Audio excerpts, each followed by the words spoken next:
EFC 26'ya hoş geldiniz. Bu videoda da sizlerle birlikte Fenerbahçe'nin gerçek rebuild'ını yapacağız. Yani oyuncu satacağız. Özellikle Fenerbahçelilerin, taraftarların istemediği oyuncuları satacağız. Ardından da duruma göre o mevkilere iyi oyuncular almaya çalışacağız ve hem Süper Lig'de hem de Avrupa'da kurduğumuz takımla ne kadar başarılı olacağız bunu öğreneceğiz. O zaman haydi bölümümüz başlasın efendim.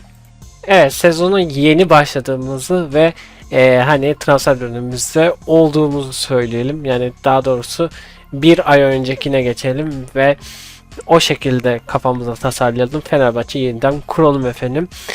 Şimdi kadro merkezine gireceğim ve bakacağız. Ve bir ay öncesindekini de şöyle bir eklentiler yapın. Başkan Saadettin Saran ve teknik direktör de Tedesco şeklinde ve oyuncular en son gerçek hayatta yaptıkları transferler gerçekleşmiş ve şimdi Fenerbahçe taraftarının özellikle çok gördüğüm oyuncuları satacağız gençler ve elimizdeki parayla artık bir o mevkileri doldurup doğru düzgün en azından bir takım kurmaya çalışacağız elimizdeki imkanlarla. Evet, kalede Ederson var. İrfan Can Eğribayat. İrfan Can'ı hiç istemiyorlar. Git sen bu kaleci değilsin diyorlar. İrfan Can'ı bu yüzden transfer listesine ekleyeceğim efendim. Git diyorlar çünkü bayağı bir git diyorlar. Livakovic zaten kiralıkta. Tarık Çetin hiç oynamadı bu arada geldiğinden beri. Levent Mercan, Osterwolde, Archie Brown. Archie Brown gerçekten de güzel bir bek. Ben de beğeniyorum. İyi bir oyuncu. Sonrasında Yiğit Efe Demir var. Buralara çok şey yapacağım. Diego Carlos zaten kiralık gitmiş. Çağlar Söyüncü. Çağlar Söyüncü'yü de artık bir düş yakımızdan diyorlar, genellikle görüyorum. Onu da transfer listesine ekledik. Skriniar, Bekao, Fayet, Emir Ortakaya, Nelson Semedo, Mert Müldür'ü de istemiyorlar. Mert Müldür'ü de bu yüzden gönderiyorum efendim. Şimdi sağ bek en son bakayım hangi mevkileri boş kaldı, ona göre de transfer etmeye çalışacağım.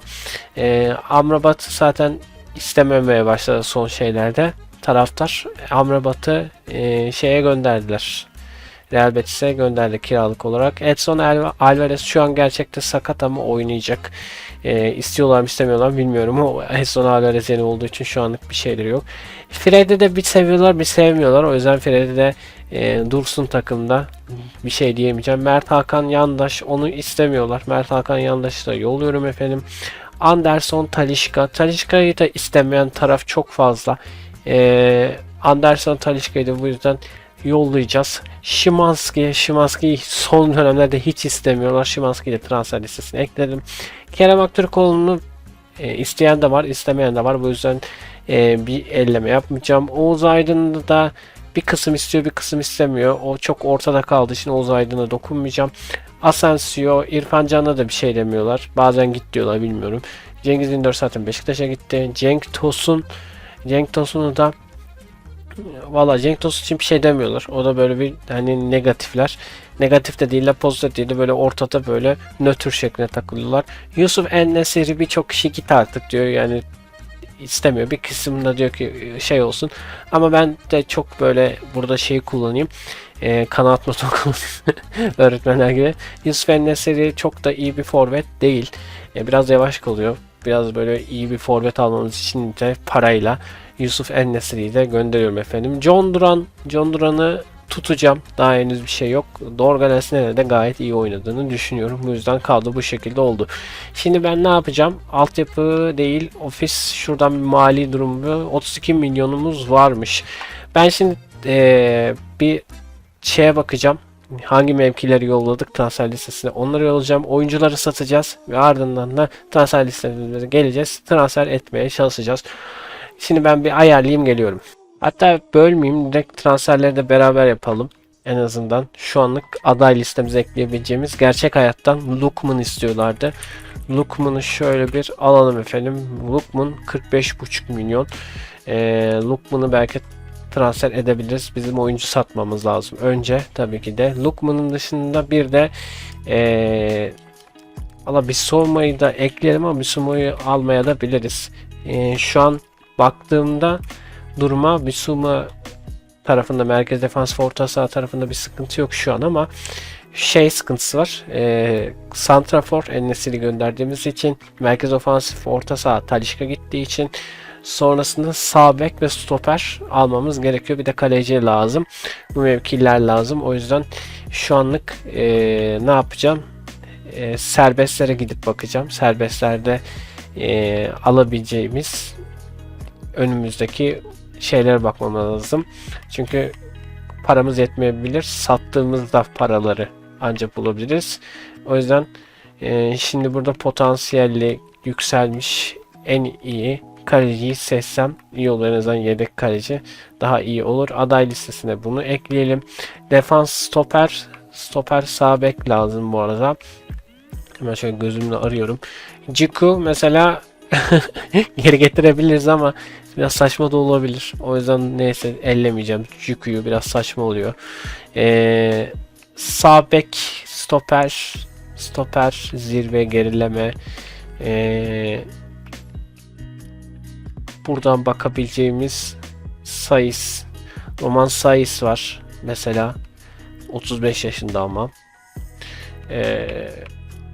Şöyle bir sağ bek, sol bek, sağ bek lazım işte, stoper lazım.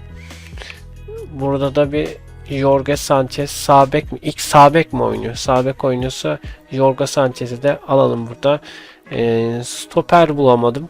Stoper Jesus var. Burada potansiyeli yüksek bir şeyin Orozco Chiquita'yı da şöyle alalım.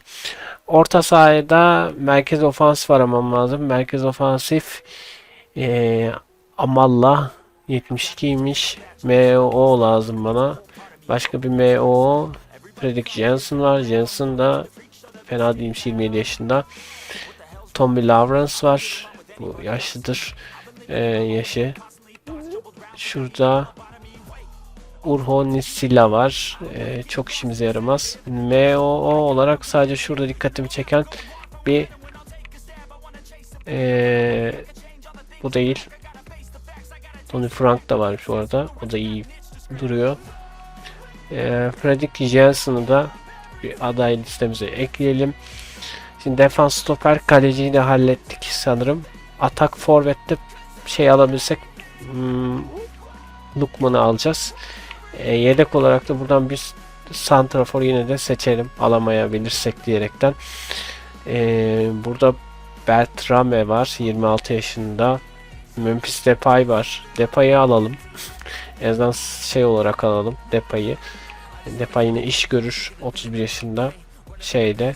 Tamam, bu şekilde yapalım. Şimdi teker teker ben şimdi şöyle ilerleyeceğim gençler. Buraya geçim uzun olmasın. Hemen ilerleyelim ve takımda böyle satışlar olunca satışlarda da işte bakın satıyoruz diye gösteririm. İlk teklifimiz Yusuf En-Nesyri'ye geliyor. Inter Miami'den 32.600'lük bir teklif var. Bir görüşme yapsak fena olmaz sanki. Yani ne olur ne olmaz diyerekten şöyle sesi kısayım. Müzik var çünkü biliyorum. Görüşme yapalım. Olabildiğince bunu satmaya çalışalım Inter Miami'ye. Yusuf En-Nesyri'ye zaten değeri 31 milyonmuş. Teklif ettikleri 32. Biz biraz daha koparalım. 45.5'tu değil mi şey? Valla çok koparmaya çalışsam şey yapabilirler. 33 250 desem ne yaparsın? Ne dersin? 33 250 32 600'de diretiyorlar. 32 600 33 olsa olur mu? 32 600 hala direttiler. Geri 32 600. Valla son kez deneyelim mi bir şansımızı? 32 600 ya. 32 600 tamam ya, kabul edelim. Ne yapayım, yapacak bir şey yok. En-Nesyri'yi 32 600'e kabul ettik. Gidecek mi bakalım. Giderse en azından kasamıza para girecek. Evet, ikinci transferimiz de Mert Müldür oluyor. Mert Müldür de nereden gelmiş? Braga, Portekiz'den 6100'müş. Görüşme yapalım. Gerçek şeyin ne bilmiyorum, piyasa değeri bu arada. Eğer satabilirsek daha da iyi. 600 iyiymiş. 600. Bana 7 verir misin? 7. Biraz daha. 7'yi direkt verdiler. Sağ ol. Allah razı olsun. İkinci şeyimizde de 7 milyonu kabul ederse yine alabileceğimiz oyuncular gelebilir. Evet, iki teklif bir anda geldi. Anderson Talisca ve İrfancan Ehribayat'a. İlk önce İrfancan Ehribayat'a 7,5'luk bir teklif gelmiş Beşiktaş'tan. Hemen bir şey yapalım. Görüşme yapalım. İrfancan Ehribayat'ın da ne kadarmış değeri? 6 milyonmuş. Gayet bence iyi, 7,5.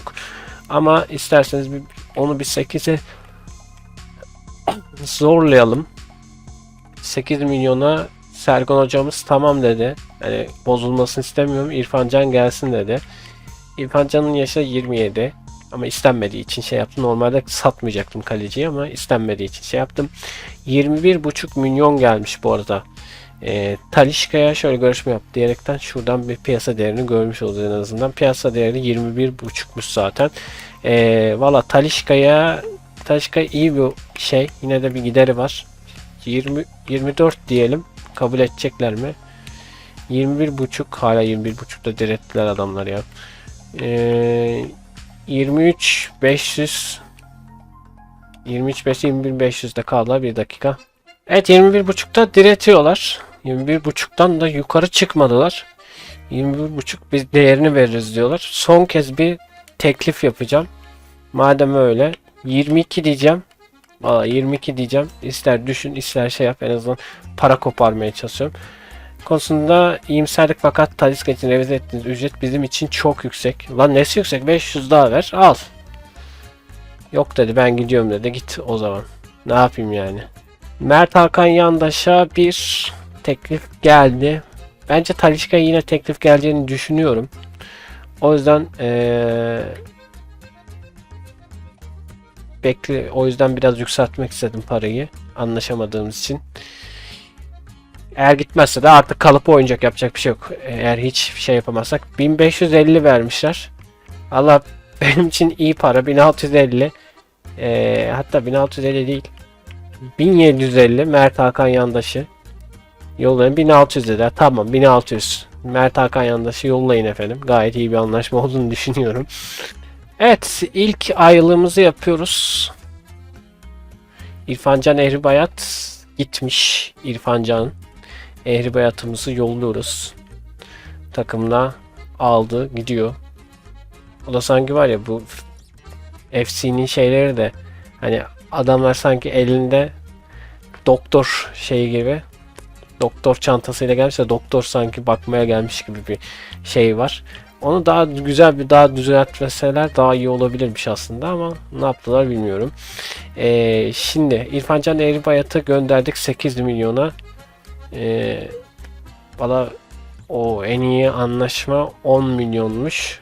Oyuncunun bize D verdi. Ben tabi detayları bilmediğim için şu an hiçbir şey diyemiyorum.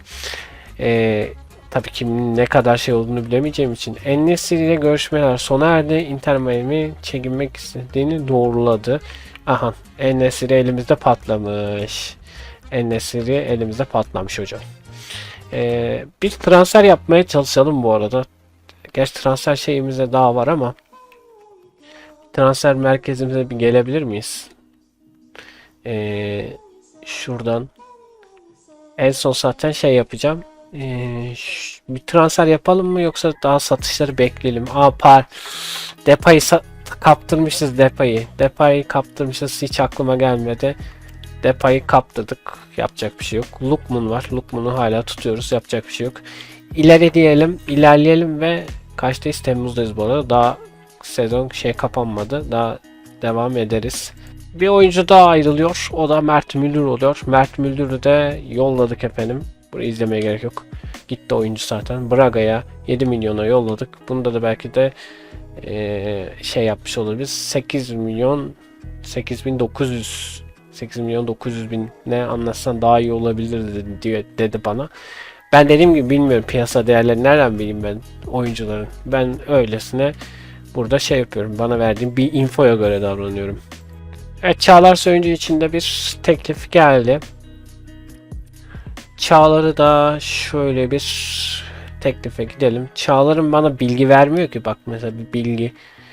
Şurada veriyor. 9 ile 13.700 arasında bir teklif adil olacaktır. Fakat daha iyi bir anlaşma yapabileceğimize inanıyorum. 13.700'e kadar çıkabilirmişiz. Şuraya baktık, en azından okuduk. 13.700'e kadar. 11.700 dediler. Direkt ben 14.700 diyeceğim, tamam mı?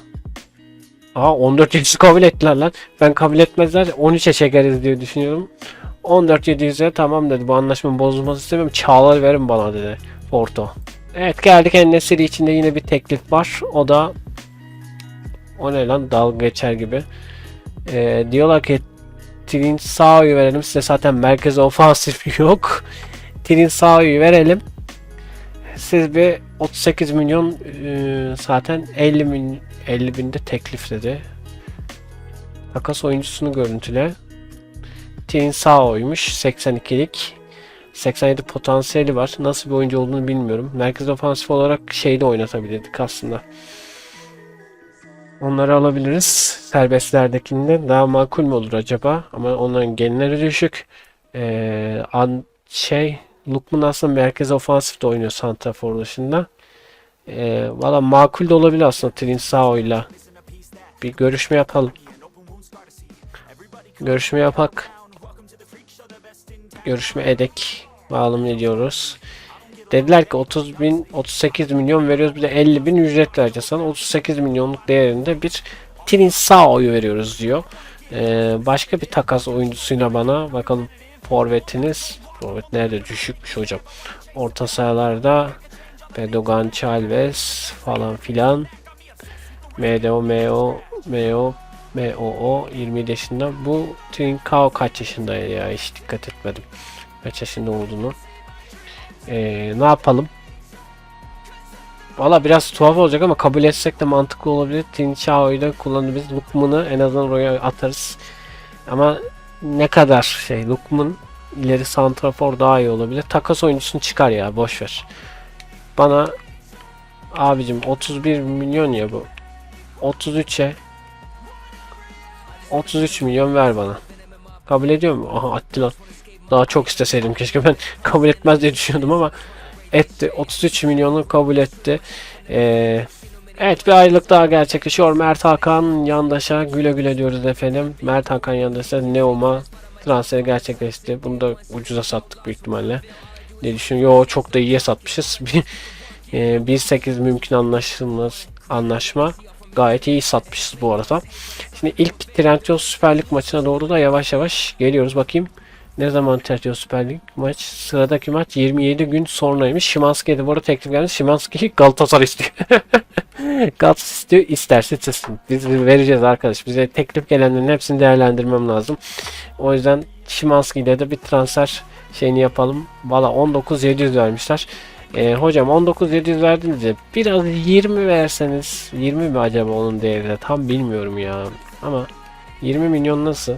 Tamam, bozmayın, zaten 300 daha verirdiniz yani Galatasaray, bozmayalım. Şimdi giderlerse diğerleri var ya, çok iyi olacak. Giderlerse hemen bir Lookman'ı sekeriz. Evet, Szymański'yi hemen aldılar. Szymański güle güle Szymański. Szymański belki biz ucuza da satmış olabiliriz Galatasaray'a, bilmiyorum.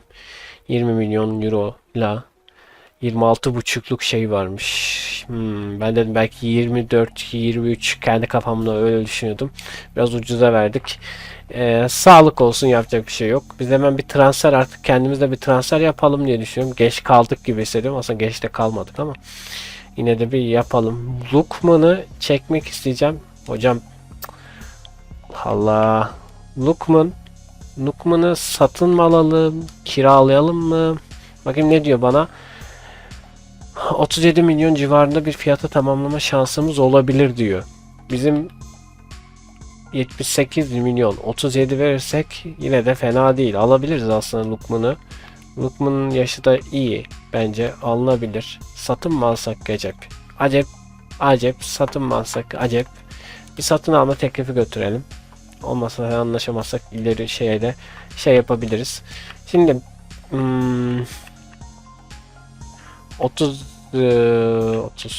36 buçuk diyeceğim. Kalkabilirler bana 36 buçuk dersek. Sanki kalkarlar gibi geliyor. 42 bin dediler. 37-700 anlaşabiliriz diyorlardı bana. 37-100 diyelim. 37-100'e anlaştık mı? Tamam. 37-100'e Lookman'la anlaştık efendim. Gidelim bir Lookman'ımızı alalım. Merkez ofansif oynatabiliriz. En-Nesyri gitmezse şayet En-Nesyri'yi forvet olarak artık şey yapacağım.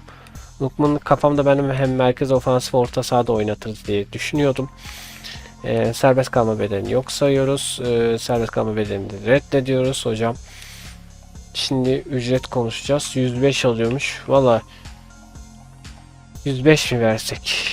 105 verelim. Yapacak bir şey yok. 105 bütçeden verelim. Bu makul bir teklif. Oyuncu memnun dedi ve Lookman'ı transfer ettik hocam. Bakayım. Müzik geliyor. Müzik yok. Müzik yok. Tamam, sesi açayım o zaman. Müzik yoksa. En azından anlaşmayı şöyle bir görelim. Lookman'ı getirdik. İlk transferimizi yaptık. Lookman iyi bir transfer. En-Nesyri'nin gitmesine kalmasına göre değiştireceğiz artık. Merkez ofansif olarak. Gerçi John Duran'ı da oynatabiliriz. O santrafor oynuyordu. Yanlış hatırlamıyorsam. Evet. Fotoğraf çekimleri de oldu. Bunun müziklerini kaldırdınız mı ya? Müzikler kalkmış sanırım. Tam bilmiyorum ama lokantada müzik çalıyordu herhalde. Tamam, Lookman'ı aldık. Ne diyecek bakalım Lookman transfer için bize 37.700'e kapattık. 37'ye de kapatabilir miyiz? Ben vermezler diye biraz orada şey yapıyordum. B dedi. Takım fiyatı güzel dedi. Tamam dedi. Eyvallah dedi. Ben de tamam dedim. Şimdi Talisca'yı gözden çıkarttık ama Talisca da gitmezse tır olacağız. Hemen şöyle ben Lookman oynuyor mu? Lookman tamam oynuyor orada. Lookman oynuyor, sıkıntı yok. Şöyle bir kadromuz var. Çağlar gidecek sadece. Çağlar'ın yerine de bir stoper alırız. Çağlar'ı da gözden çıkarttık ya artık. Onun yerine de şurada BK'yı oynatalım o zaman. Çağlar'la gözden çıkarttıysak. Hay yapacağın şey ha. Tamam, böyle olsun ve devam edelim. Duruma göre ben transferleri gerçekleştireceğim. Evet, Çağlar Söyüncü ile Porto arasında bir anlaşma olmamış. O yüzden çekilmişler. Evet, Yusuf En-Nesyri'yi yollamışız efendim. Yusuf En-Nesyri kaça anlaştığımızı da hatırlamıyorum. Yusuf En-Nesyri gitmiş. En son kiminle görüşüyordu bu Yusuf En-Nesyri? Şu an göreceğiz zaten. Yusuf En-Nesyri'yi de Sporting Lisbon'a 33 milyona gönderdik efendim. Hemen gönderdik ve 42 bin. O baya para ediyormuş aslında ya. 42 bin falan. Biz ucuza göndermiş. Cidden adam ucuza gitti. Çağlar Söyüncü için de bir alınan teklifimiz var. Çağlar Söyüncü ile de bir görüşme yapalım. Bu arada birçok oyuncuyu sattık. Szymański'yi sattık. En-Nesyri'yi sattık. Mert Hakan Yandaş'ı yolladık. Talisca gitmiyor. Talisca kaldı hocam. Yapacak bir şey yok. Kalırlarsa da zaten oynatmak zorundayım artık. Ben şimdi tabii ki de transfer piyasalarını bilmediğim için oyuncuların, o yüzden bir şey yapamıyorum. Bir şey diyemeyeceğim o yüzden. Şimdi bana 12.100 verin. 12.100. Tamam dediler. Anlaşmayı bozmak istemiyoruz. Hep böyle diyorlar. Sonra Çağlar'la anlaşmıyorlar tabii ki de. Bu da ayrı bir dava. Son kadroyu da size şöyle göstereyim. Kadromuz şu şekilde. Transferler yaparız. Lookman'ı merkez ofansif, John Duran'da santrafor oynadım. Nene santrafor da oynuyormuş. Sağ açık, sol açık, merkez ofansif bayağı bir çok yönlüymüş. O yüzden bence iyi. Dediğim gibi Talisca gitmezse artık onu yedeklerde tutacağız. Kadro fena değil ama işte biraz Osterwolde'yi defansa aldım bu arada. Normalde de gerçekten de Osterwolde'yi oynatıyorlar. Şöyle bir kadro mevcut şu an. Duruma göre kaleci yedeği yaparız. Çetin çünkü geç kalacak. Ederson Çetin geç kalacak. Çetin düşük kalacak. Ederson ona göre daha iyi. Emre Mor'a ben fırsat verirdim ama Emre Mor'u pek oynatmadıkları için Emre Mor'u şu anlık rezerv takımda tutuyoruz. Çağlar ve Çağlar'ı da gönderemezsek Çağlar'ı mecbur oynatacağız. Yapacak bir şey yok. Yani en azından yedekler atarım. Görmek istemiyor çünkü Fenerler onu, ama yedeklerde tutarız tabii ki de. Bu şekilde bir kadromuz oldu. Başka satacağımız birileri var mı? Var mıydı? Bakayım. Talisca ile sanırım Çağlar kaldı. Diğer hepsini yolladık. Bir ilerleteyim. Duruma göre yakınlaştığımız zamanda da olmazsa transfer yaparız. Evet, Çağlar Söyüncü de yolcu. Yolunda gerek dedi. Çağlar'ı da yolladık efendim. Çağlar Söyüncü de gitti. Hayırlı uğurlu olsun diyoruz. Fenerliler için 16.700'de anlaşılabiliyormuş. Tabii 12 milyon 100 biz ucuza göndermiş olduk ama bence Fenerli izleyenler şu an oh be kurtulduk diyorlardır en azından. Yani bence kötü ama yine de kasamıza para girdi. Az çok zarar da etmiş olabiliriz yani. Ben bilmediğim için dediğim gibi oyuncu şeylerini, o yüzden bana kızmayın. Evet, kasamızda 131 milyon var bu arada. Satışlardan elde ettiğimizde. Ve merkez defansif orta sahaya Bissouma çok isteniyordu. O yüzden Bissouma'yı da alalım madem. Bissouma. Santrafor alalım mı? John Duran var. Nene var. Şey var. Merkez defansifte Talisca gitmeyecek gibi duruyor, bilmiyorum. Sonradan satılabilir. Hiçbir fikrim yok. O yüzden bir şey diyemeyeceğim. 12,5 milyonmuş. Biz 11 verelim. Hiç de bakmadım. 11 kabul ettiler. Bakmadım bu arada. Daha iyi alabilirdik belki de. Neyse 11 milyon. Sıkıntı yok hocam. Burada müzik var mı? Hocam müzikler kalkmış sanırım. Müzik, çünkü telif yiyordum ben. Şu an müzik duymuyorum. Ya da ben bir şeyler kıstım, müzik gitti herhalde. Tam da bilmiyorum. Şu anlık. Bitsuma'yı da kadroya katmak istiyoruz. Serbest bedeni yok sayalım. 3 yıllık bir anlaşma dedim. Sen de 87'de çok alıyormuşsun be. Şimdi bozulmasın diye de düşürmüyorum. Her an bozulabilir diyerekten de düşürmüyorum. Makul teklifi kabul ettiler. Tamam dedi. Bissouma da geldi. Bissouma'nın saçı yosun rengi la. Yosun renkli Bissouma geldi saçıyla birlikte. Gerçek hayatta da Galatasaray ile Fenerbahçe alacaktı bu Bissouma şeyini. Ama Bissouma'nın sağlık sıkıntılarından dolayı, sakatlıklarından dolayı alınmadı. Biz oyunda tabii ki alıyoruz. Oyunda bir sıkıntı olduğunu zannetmiyorum. 8 numarayı aldı ve Bissouma merkez defansif olarak oynadı. Fred'den memnun değiller diye Fred'in yerine koyalım. Fred de kafasına göre oynuyor oynamıyor diyorlar son zamanlarda Fenerbahçeliler. Fred'den de hani istemiyorlar Fred'i de. O yüzden en iyi anlaşma bu arada 9-4'e kapatabilirmişiz. Hiç bakmadım. Bunlara bakmam lazım. Çok yapmadığım için bakmamız lazım. O zaman Bartu'yu yerine hemen Bissouma'yı oraya da çekelim. Fred'den memnun değiller zaten dediğim gibi. Hemen şöyle yapalım. Bir Talisca kaldı satılmayan. Diğerinin hepsi satıldı. Santrafor alalım mı diye düşünüyorum. Alalım mı almayalım mı bilmiyorum. Lukman merkez ofansif. Talisca satılmazsa şayet merkez ofansif almayalım. Gerek yok. 2 tane Talisca ile Lukman götürürler o işi. Zaten Nene de merkez ofansif oynayabiliyor. Bakın Nene oynayabiliyor mu? Nene'yi oraya koyun, oraya bile oynuyor adam. Adam her yerde oynuyor. Tamam. Bir santrafor yapabiliriz. Bir de kaleci yedek şey yapabiliriz. Stoper çekelim mi? Stoper çeksek fena olmayacak. Bir tane de stoper, adam akıllı bir stoper de çekebiliriz diyorum. O zaman ben ilk önce bunlara bakmayalım. Bunlar biraz düşükler. Kaleci dışında bir düşüklük yok. Diğerleri düşükler ama sağ bek de fena değilmiş. Genç. Merkez ofansifimiz var. Bunu merkez ofansif çıkaralım. Stoper bir gerçekten bakalım stoper. Gerçek takımdan bakalım. Serbestlerden bakmayalım. Kaleci de gitmiş zaten. Malogon gitmiş. Tamam, onu da gönderelim. Bu da gitmiş. Elimizde bir stoper kaldı. Ne transfer yapacağız? Stoper almamız lazım kesin. Sağ bek Semedo var. Sağ bek almamız lazım kesin. Kaleci de alalım. Tamam, bu 3 transferi yapalım. Sonrasında gerek yok zaten başka şeyleri diye düşünüyorum. Evet, stoper ve sağ bek olaraktan da stoper olarak 2 adayımız var. Kosunu ve Gomez. Joe Gomez ve sağ bekte de Mukiele var. Şimdi ben Talisca'nın satılma durumuna göre ilerleyeceğim. Eğer satılırsa şayet Kosunu'yu alırım diye düşünüyorum. En azından daha iyi olur. Mukiele'yi alacağım. Sağ bek en azından daha mantıklı. Bu var. Şeyden de almak istemedim. 21.800'e kapatabilirmişsiniz civarında bir fiyata tamamlama şansın olabilir. 18,5 milyonmuş zaten kendisi. Biz bir sağ bek işinde çözelim. Nelson Semedo bence gayet iyi. Onun yerine Mert Müdür gitti. Sağ bekimizde de pek bir artık alternatif olmadığı için en azından düşündüğüm şey olabilir. 18.5'muş.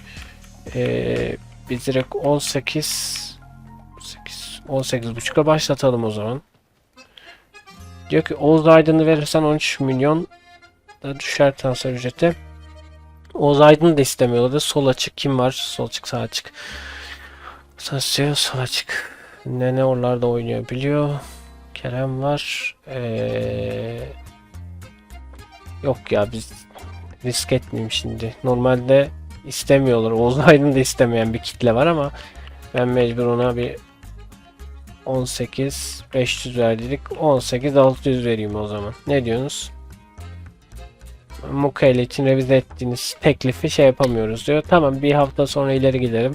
Mukele'yi de o zaman alırım. Veya daha makul bir tane sağ bek de bulabilirim belki, bilmiyorum. Valla son teklifi olarak 21 milyonla Mukele'yi şey yaptım. Valla gelirse gelir, gelmezse gelmez, artık yapacak bir şeyim yok. Olmadı B planı gideceğiz. Şeylerden bulacağız. Maç günü var bu arada. Maç gününe geldik.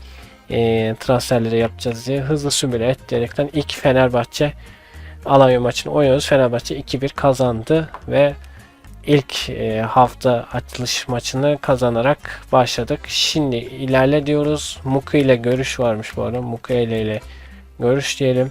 Kabul etmişler demek ki. Muki ile'yi o zaman transfer edelim hocam. Biraz uzun sürüyor bu transferi böyle yapmak. Yeniden bir takım kurmak gerçekten de çok uzun sürüyor. Vallahi herkese 3 yıl anlaştım. Senle de 3 yıl anlaşalım. Ne diyorsun? Geliyor musun? Serbest kalmakta. Tamam. 61.000 alıyor musun? 61.000 verelim ve teklifimi yapıyorum. Makul, oyuncu memnun dedi. Geç, bunları zaten görüyoruz, yeterince gördük. Uzatmanın manası yok. 21 milyona en son anlaştım. Ne diyecek bana? A dedi. Güzel dedi. Ve 2400 anlaşılırmış aslında ama buna da lafım yok dedi. Mukele'yi de almış olduk. Mukele'yi şimdi neyle değiştirelim? Bununla değiştirelim o zaman. Mukele, hatta Nelson Semedo'dan artı verdiği için dur. Artı verdiğin için dur orada. Artı vermek çok önemli bu arada. Mukele tamam. Sağ bekimiz tamam. Sağ bek tamam. Stoper alacağız. Bekao da var aslında ama yedek bir stoper daha olsa fena olmaz. Santrafor'larda ellemeyeceğim bu sefer. Santrafor gayet iyi. Duranlar. Dorgales'inde ne var? Santrafor olarak. Talisca satılırsa iyi olacaktı ama Talisca da satılmıyor. Yapacak bir şey yok. En son kadro bu şekilde oldu. Orada 2 hafta falan kaldı yeni transfer dönemine. Bu yüzden ben biraz daha bekleyeceğim. Talisca'yı satarsak diyerekten. Satılmazsa şayet gençler gidip artık bir tane sağ bek çekeceğim ve olay bitecek. Fenerbahçe bu arada ikinci maçında kazanmış durumda. Bu arada ben videoyu çekerken akşam oldu ha. İlerlete akşamı bulduk. Talisca satılmayacak sanırım. Hiçbir teklif de gelmiyor. Riske de etmeye gerek yok. Bakayım, en son bir ofise gelelim. Takvime geleceğim. Valla Talisca satılmayacak gibi duruyor. Elimde kalan da 32 milyon euro. 32 milyon euro. Talisca'yı satmayacağım o yüzden. Düşüneceğim diyelim. Talisca'yı o zaman satmayalım. Yani son günlere ya da son güne gelelim. Talisca satılsa satıl, satılmazsa sıkıntı. Ben niyeyse bir şey oldum, böyle gerildim. 3-1 kazanıyoruz Kocaeli maçını da. Simüle etmiş olduk hızlıca. Hemen Talisca oynamak beni hayal kırıklığına uğrattı falan filan. Rotasyon düşünüyorum diyelim. En azından gönderemeyeceğiz ya. Gönderemezsek en azından adamı şey yapmayalım bari. Son şeye geldik sanırım. Bakayım. Transfer dönemine bakacağım. İnşallah transfer dönemine geçmemişizdir hocam. Gerçi geri sayacak, o yüzden bir şey yok. Bunu da şöyle yapalım. Şimdi hızlı simüle et diyelim. Gençler Birliği maçı. Gençler Birliği'nde de 2-2 kalıyor. Fenerbahçe. Hemen şeye gelelim ve artık bir saat ilerle diyerekten buradan artık kalan süremiz bu. O yüzden yapacak bir şey yok. Valla şeyde satamadık. Talisca gitmek bilmedi. Ben satarız diye düşündüm. Demek ki satamadık. Şimdi riske girip 35 milyon istiyorlar. Bizde 32 milyon. Çok sıkıntılı. Joe Gomez'i almak zorundayım bu yüzden. Stoper olarak ilk Joe Gomez oynayabilir. Kosuno'yu düşünüyordum ama paramız yetmedi. Eğer Talisca'yı satsaydık Kosuno'yu kesinlikle alacaktım. Joe Gomez'i alacağım. Direkt satın alma şeyiyle Joe Gomez 16,5 milyonmuş. Biz 17 verim, sonra gülüyorlar, şey diyorlar bana. Çok şey, ulan taktınız da Oğuz Aydın'a mı? Herkes bir Oğuz Aydın derdinde ya. Ne Oğuz Aydın şakası, satmıyorum ya. Allah Allah. Taktılar Oğuz'a. Ne çektin lan Oğuz böyle? Herkes istiyor seni. 18 milyon kabul ettiler. Biz de son transferimiz Joe Gomez'i alıyoruz efendim. Talisca'yı satabilseydik çok mükemmel olacaktı. Satamadık. Talisca'dan kurtulamadık. Bir yıllık diyor. Tamam, bir yıllık anlaşalım. Kabul et diyelim. Zaten bir yıllık şey yapacağız. Çok para istiyorsun ya. Vallahi çok para istiyorsun. Zaten ne kaldı? 10 milyon kaldı cebimizde. 10 milyon bütçeyle Joe Gomez'de son kez almış durumdayız. Biraz fazla verdim ben Joe Gomez'e herhalde ya. Bakayım, öyle diyecek herhalde. Yüksek ihtimal diyecek ki çok verdin sen buna diyecek.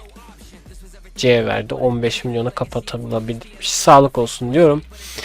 Evet, şuradan şeye de bakalım. Bu arada. Böyle sağ bek, sol bek. Tamam, Talisca zaten gitmiyor. O yüzden Talisca kaldığı yerden. En son bu şekilde oldu. Ne yaptık? En-Nesyri'yi sattık. Duran geçti. Burada Talisca'ya göndermeye çalıştım, gitmedi ama Lukman'ı getirdik. Lukman gayet iyi. Lukman'ı aldık. Sonrasında efendim Bissouma'yı getirdik. Sonrasında burada Nene'yi forvet olarak oynatacağız artık. Talisca'yı satamadık. Çağlar Söyüncü'yü sattık. Mert Müldür'ü sattık. İrfan Can Eğribayat, istenilmeyen Şimanski. Bunların hepsi istenilmeyen taraftarın hepsini sattık. Fred'i yedeğe aldık. Bissouma'yı oraya çektik ama Fred'i geri alabiliriz. Fred de dursun orada. Mukele'yi aldık ve Gomez'i aldık. Böylelikle tamamlamış olduk her şeyi. Gayet iyi bir transfer dönemi geçirdiğimizi düşünüyorum. En azından elimdekiyle bunları yapmaya çalıştım. Keza başarılı olmuşumdur veya olamamışımdır bilmiyorum ama bu şekilde bir kadro oluştu efendim. Şimdi ne yapacağız? Tabii ki de ilk önce ligin ilk yarısına gideceğiz. Ocak 1'e geleceğim ve ligde ve Avrupa'da bakalım Fenerbahçe ne yapmış? Bunu öğreneceğiz. Hemen Ocak 1'e gelip buraya bir simülasyonumu gerçekleştireceğim ve ardından da bakalım ne olmuş ne bitmiş göreceğiz. O zaman haydi Ocak 1'e ve ara transfer dönemine geçelim. Evet, geldik ligin ilk yarısına, bakalım ne olmuş. Ben bakmadım bu arada ne olmuş da bitmiş diye. Hemen gelip bakacağım puan durumuna. Puan durumunda bu arada ilk defa bir lig tablosuna giriyorum. Burası da değişmiş. Fenerbahçe lider 47 puanla lider şeklinde gördüğünüz üzere. Bu arada güzel yapmışlar. Yani sonraki maçımız Alanya ileymiş. Yine tabii ki de ilk şeye geldik. Ligin ilk yarısını 47 puanla 17 oynadığımız maçta 15 galibiyet değil mi? Evet, 15 galibiyet, 2 beraberlik. Hiç yenilgi almamışız. 34 attığımız golde kalemizde 12 gol görmüş. 22 avarajda 47 puanla. Birinci sıradayız. İkinci Beşiktaş, üçüncü Galatasaray diye devam ediyor. Şöyle mi iniyorsun? Tamam, değiştirmemişler. Şöyle inelim. Şöyle diğer takımları da göstereyim. Güzel bir tablo olmuş bu arada 26'da. Türkiye Kupası'na gelelim. Türkiye Kupası'nda da Alanya ile Türkiye Kupası Alanya maçımız varmış. Biz UEFA Avrupa Ligi'ndeydik. UEFA Avrupa Ligi'nde elenmiş miyiz? Son iki hafta maç var gerçi. Kaçta kaç? 8 gidiyordu. Bir de 20 kaçta hatırlamıyorum. 29 mu gidiyordu? Tam bilmiyorum. Neyse. Avrupa Ligi'nde de 6 maçta 2 kazanmışız, 2 beraberlik, 2 mağlup. Hepsinden bir tatmışız. Hepsini de eşitlemişiz 2-2-2 diye. 12 attığımız golde kalemizde 13 gol görmüşüz. Eksi 1 avarajla 8 puanla 20. sıradayız ve avarajımızdan dolayı var ya, avarajımız şey olmasa 17. sıraya bile gelebilirmişiz. Sonraki maçımızda Nice'leymiş. Ben şimdi bir kadroya bakacağım. Kadro birbirleriyle anlaşıyor mu? Onu merak ediyorum. Artı veriyorlar mı? Artı veriyorlarsa olur. Bu Asensio ile Kerem vermiyor artı. Diğerlerinde bir sıkıntı var mı? Yok, diğerleri veriyor. Duran da vermiyormuş bu arada. Şöyle baktığımda da oynatılmış falan filan vesaire. Evet. Şimdi Süper Lig'de iyiyiz. Ziraat Türkiye Kupası'na yolumuza devam ediyoruz. Şeyde kötüyüz. Avrupa Ligi'nde kötüyüz. Avrupa Ligi'nde de Nice'le Dinamo Zagreb'le maçımız kalmış. Nedense tam tersi. FC26'da bunu düzeltti arkadaşlar. Dinamo Zagreb ilk maçı, ikinci maç Nice'le. Ama sonlarda niyeyse. Bilmiyorum. Çok tuhaf olmuş burası. Tabii transfer dönemi açık ama ben transfer yapacağım. Zaten 10 milyon şey kaldı bizde. Hani 10 milyon ücretimiz kaldı kasada. O yüzden bir şey yapmayacağım. Sezon sonuna geliyoruz efendim ve sezon sonunda bakalım bizim gerçekçi Rebuild'ımızda en azından Fenerbahçe neler yapmış sezon sonunda bunu öğreneceğiz. Ligin ilk yarısında güzeldi. Bakalım ikinci sezonunda neler olacak. O zaman haydi sezon sonuna doğru geçiyoruz. Evet, geldik sezon sonuna, bakalım ne olmuş.